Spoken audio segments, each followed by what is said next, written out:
knocking on the door of our good. This is another in the series of prosperity. Actually, it's the third and the last sequence of Jesus' prosperity formula, which is given to us in Matthew 7, verse 7 and 8. The two previous aspects of his message expressed that we can ask and it will be given to us. We can seek and we will find. And the full version of this reading from the International Version of the Bible reads, "Ask and it will be given to you. Seek and you will find. Knock and the door will be opened to you. For everyone who asks receives. The one who seeks finds. And the one who knocks, the door will be opened to." So this morning we want to explore what the door may be, how we knock on it, and what we may find when the door opens to us. Let's begin with the door. Everyone knows what a door is, okay? But I'm a stickler for this, so I went to the dictionary to see if there was something unusual about the word door. And basically, I didn't find it there, but it said a door is a movable piece of wood, glass, or metal that swings or slides open and shut so that people can enter or leave a room, a building, or a vehicle perhaps, securely. Early doors used throughout Mesopotamia and the ancient world were merely hides or textiles hung from pieces of wood. Doors of rigid, permanent materials appeared at the same time that large, human-made structures of stone and earth, which were used as public buildings or communal spaces such as pyramids, plazas, temples, and churches were being built. Doors for important chambers were often made of stone or bronze. Stone doors, usually hung on pivots, top and bottom, were often used on tombs. A marbled, paneled door, probably from the time of Augustus, was found at Pompeii. The use of bronze for doors is a tradition that has persisted into the 20th century. The dictionary said the portals of Greek temples were often fitted with cast bronze grills, and the Romans used solid bronze double doors. They were usually supported by pivots fitted into sockets in the threshold. The first monumental bronze doors in the United States were erected in 1863 in the Capitol at Washington, D.C. I didn't know that. But the wooden door was the most common in antiquity. Archaeological and literary evidence indicate that it was prevalent in Egypt and in Mesopotamia. According to Pompeian murals and surviving fragments, contemporary doors looked a lot like our modern wood-paneled doors, constructed of vertical and horizontal beams framed together to support panels, and occasionally had locks and hinges. In China, the wooden door usually consisted of two panels. The lower one was solid, and the upper one was had a wooden lattice backed with paper on it. The traditional shoji was a wood-framed, paper-covered sliding panel. The typical Western medieval door had vertical planks backed with horizontal or diagonal bracing. It was strengthened with long iron hinges and studded with nails. In domestic architecture, interior double doors appeared in Italy in the 15th century, and then in the rest of Europe and in the American colonies. The paneled effect was simplified until in the 20th century, a single hollow core flush panel door had become the most common.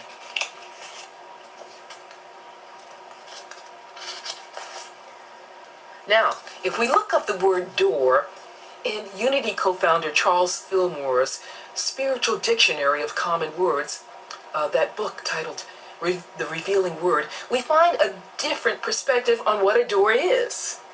And this is the one that we're going to use today. Fillmore speaks of our mind as a kind of door, which can open us or close us off from different levels of awareness. Our mind can focus on the outer world, to things, or the inner world of divine ideas and inspiration. Depending on what we do with our thoughts and feelings, we can consciously realize our connection with the presence of God in us and our spiritual connection with all of life, leading us to a more abundant life. Or if we cultivate and maintain a sense of separation from the good that we seek through limiting life-negating thoughts, feelings, and attitudes about ourselves and about life, this sense of separation from our good will appear as experiences of lack and limitation in our outer life experiences. It's simply the working of what Unity calls the law of mind action, or how our mind works in action. Well, mine is probably not working that well this morning, okay? Let's hope that improves. LMA, the law of mind action, says that the kinds of thoughts, feelings, attitudes, and beliefs that we hold in our mind and thereby seed into the fertile soil of our subconscious mind will produce like kinds of experiences for us in this world.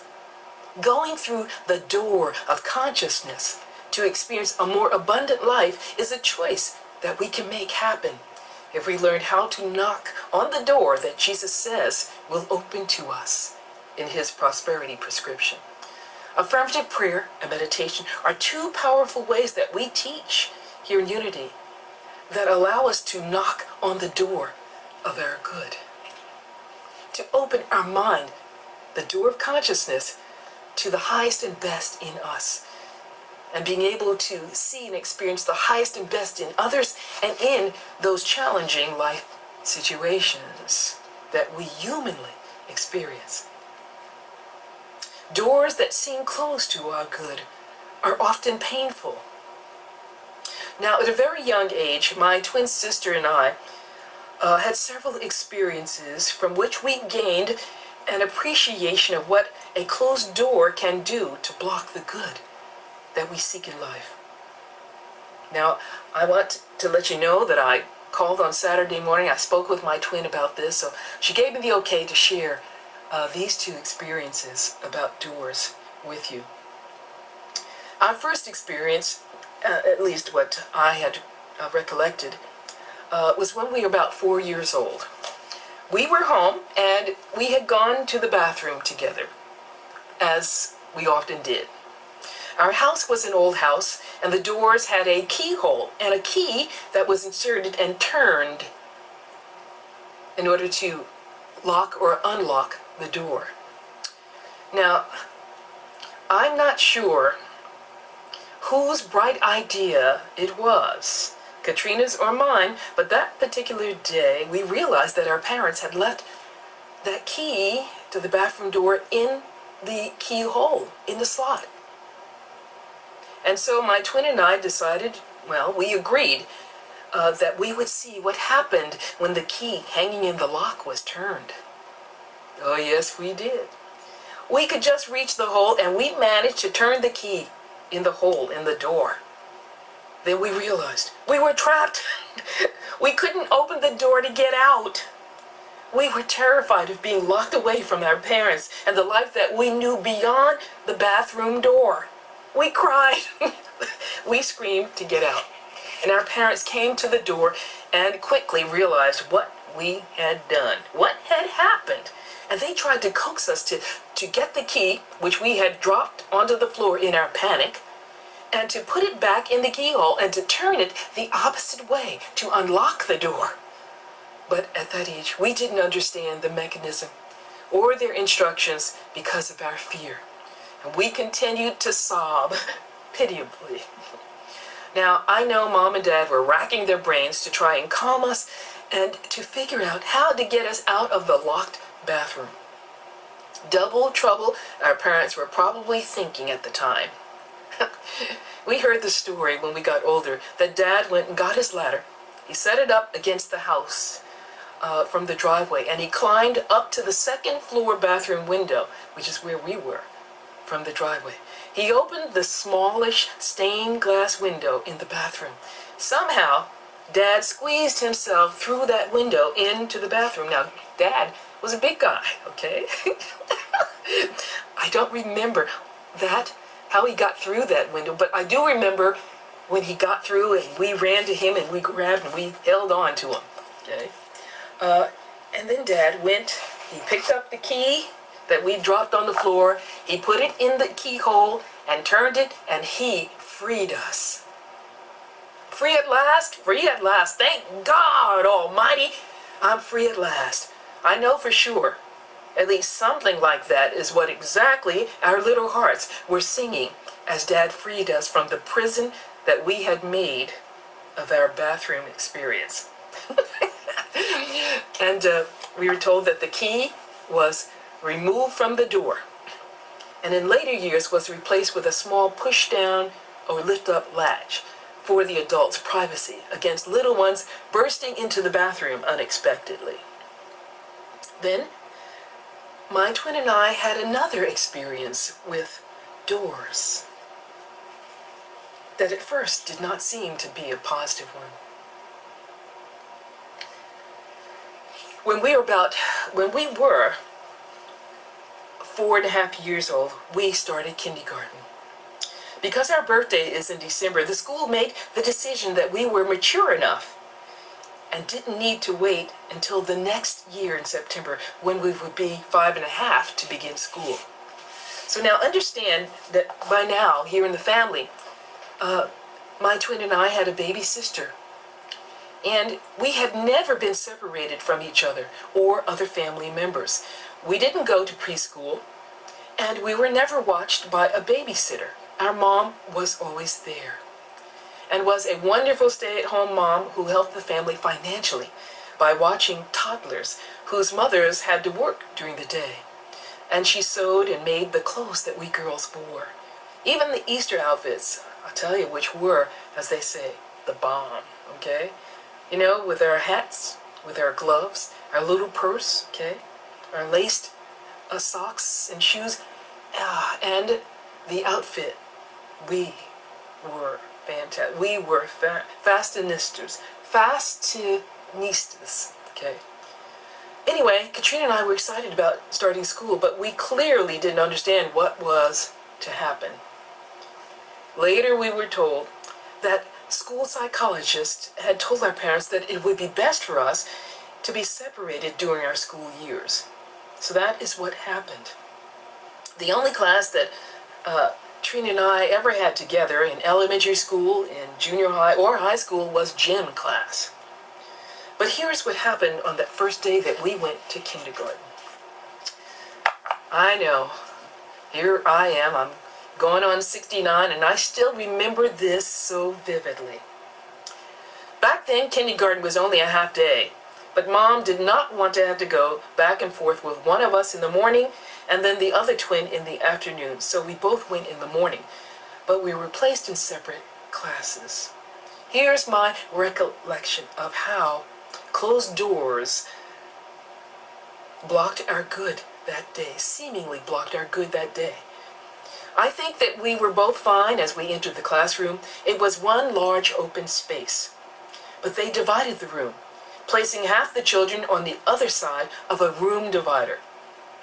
I remember them taking my sister to the other side of the room and watching them slide the wooden room dividers across the floor, shutting my sister on the other side.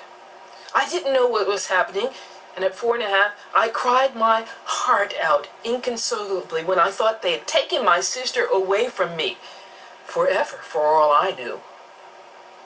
We were so distraught that Mom had to come get both of us from school that day. But, you know, as the days went on, we adjusted to the separation, and we made new friends in our participating group. We were okay when we realized that the door closed, but the door also opened. I learned that doors can open to our good, even as they may seem to close and shut us off from our perceived good. These room dividers were closed doors to me, shutting me away from my good at that time, my sister, my pal, my buddy, whom I came into this world with. Now, you may not have had twin moments with closed doors such as these, as my sister and I had, but I bet most everyone tuning in this morning has experienced some kind of door of opportunity seemingly being closed to you. In his book titled You Unlimited by Norman London, a religious science minister, he wrote, "Life responds to us according to our beliefs. It creates the conditions in our lives by a pattern that we have established." He wrote, "You yourself form the mold into which life flows to become your experience." And I was reminded, when I was writing this, of a book. Let's see, where did I put that? Of a book that I read quite a while back. It was called Hell in the Hallway, Light at the Door, written by Ellen Davenport. And I enjoyed that book. It was about closed doors. It was about those experiences in our lives when we seem to lose something of value, something we cared about, losing a loved one as they make their transition to the other side of life, losing a job, not getting the promotion that we had hoped for, some dream of ours, some good form of good that fell through and seemed now closed to us. This is what Ellen calls the hallway. Hell in the hallway, because it's often painful, it's often very difficult. Imagine this scene, being stuck in a long hallway, and there are doors all along this hallway, but they're all closed to you. And you're running down this hallway, and you're looking for the open door, because you remember that your mom or some other caring person probably said, when one door closes, another door opens. And so you're looking for this open door because right now in your life, you feel closed off from some form of good in your life. Jesus knew that his listeners and those who came to be healed often had closed door experiences in their lives. He knew that it was difficult for them to live under the rule of the Romans and not be who they are, not worship the way that they would like, not being free to be who they are. Sometimes we experience doors like that close us off from the experience of being who we want to be. And Jesus' message in Matthew 7, verse 7 and 8 is to tell us that doors may close, but if we knock on them, continue to knock on them, they will be open to us. You know, at the time when my twin and I were closed up in that bathroom behind that locked door, we never once thought about knocking on the door. We were too busy being upset and distraught and lamenting and sobbing because we were locked out or in by that closed door. It's possible that if we'd knocked, this would have calmed us down enough where we could hear our parents' instruction to pick up the key, stick it in there, and turn it the opposite way, and we would be free. Okay? But you know, we go through life like this. We are fully divine, and yet we are also fully human in our expression. And in this experience called school of life here, we often go through things because there's an opportunity for growth somewhere in that experience for us. And so I learned from our young experiences here with closed doors that they also open.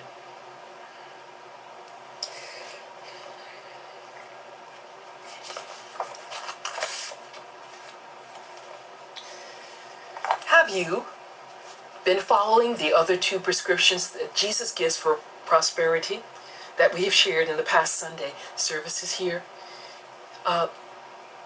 If you have, number one, asked for your good, for that good that you desire to experience, whether it's health, whether it's harmonious relationships, whether it's a new job, whether it's a sense of purpose, meaning, whether it is health and wholeness, a return to health and wholeness.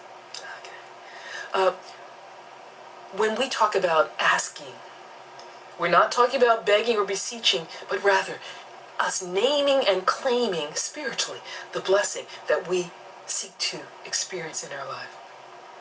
Have you, in step 2, been seeking your desired good by being expectant and on the lookout for that blessing that you desire?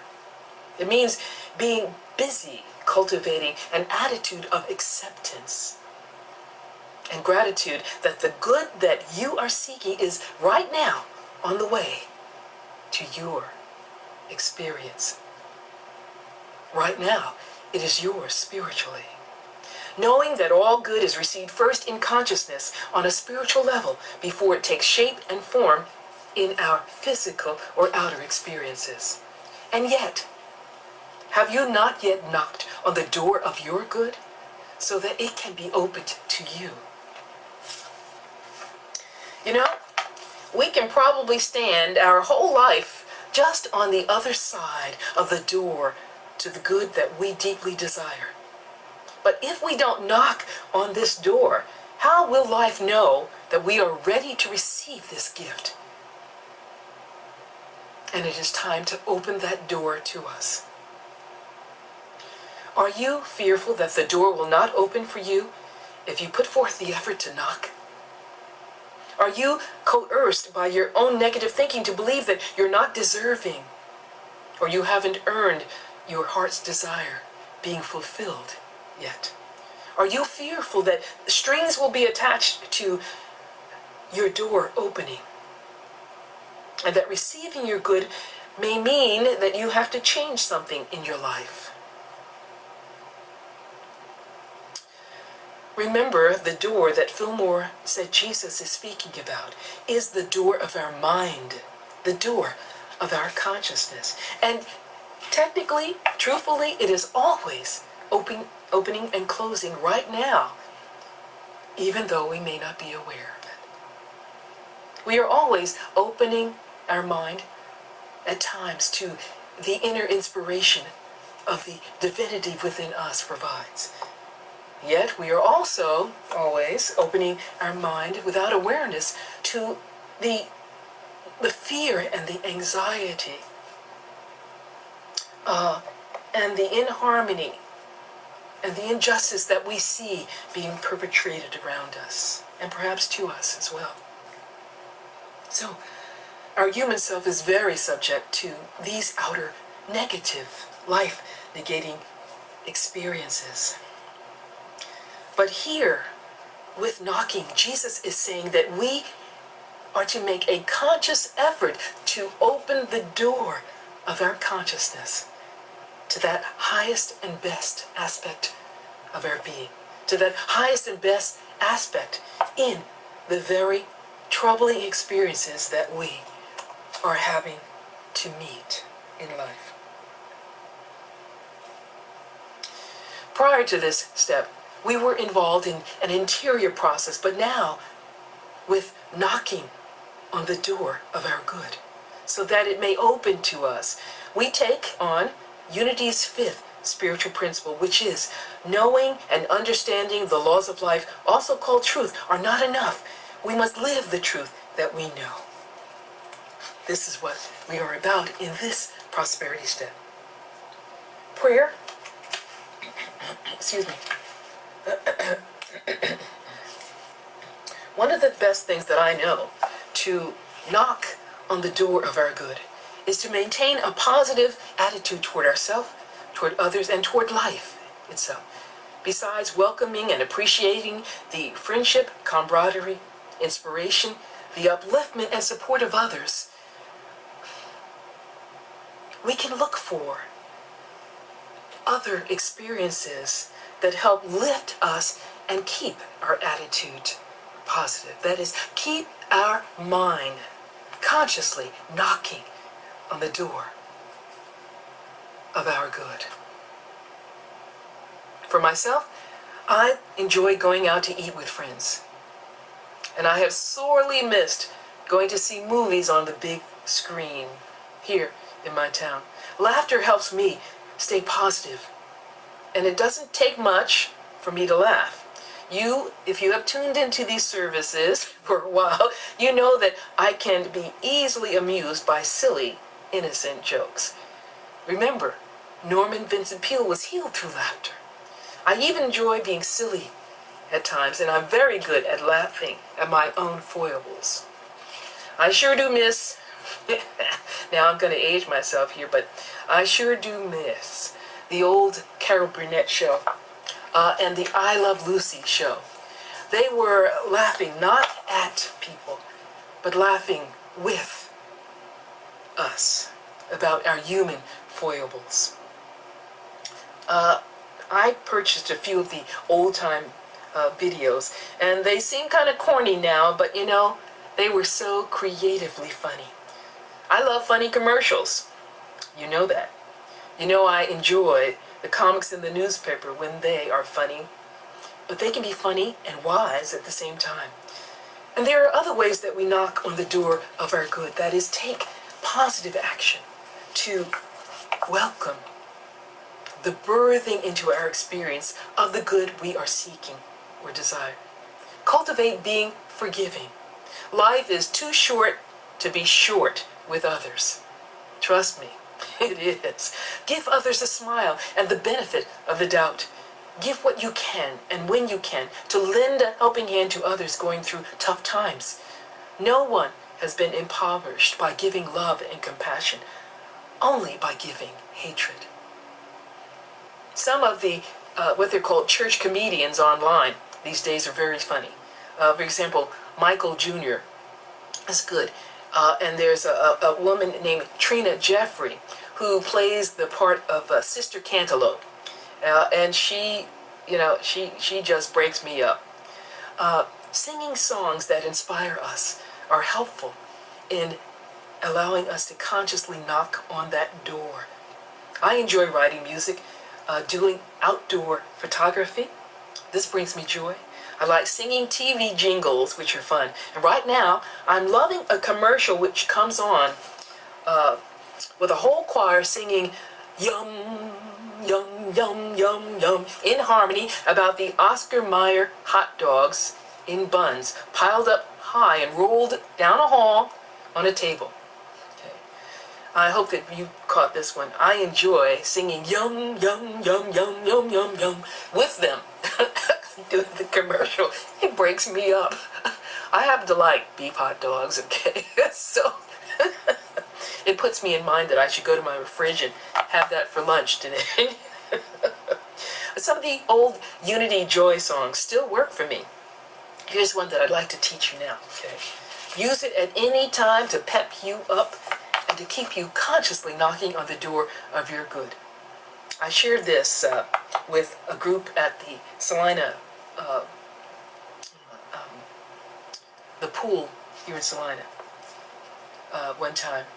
It goes, I'm alive, alert, awake, enthusiastic. I'm alive, alert, awake, enthusiastic. I'm alive, alert, awake. I'm awake, alert, alive. I'm alive, alert, awake, enthusiastic.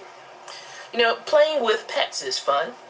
They do funny things, and to be honest, my pets, my two boys, my two cats, literally wrap me around their little paws, you know? Whatever you like to do, whatever brings you or another person a smile, whatever creates a joyful heart, go for it. Be it, do it. These are action steps which knock on the door of our good. They make us more receptive and creative, more like the divine Spirit of God which indwells us. As we open the door of positive spiritual acceptance to the good that we seek to experience, We are led to complete our three-part prosperity process in Matthew 7, verse 7 through 8, by listening and by following inner guidance and taking outer steps like these. Blessings to you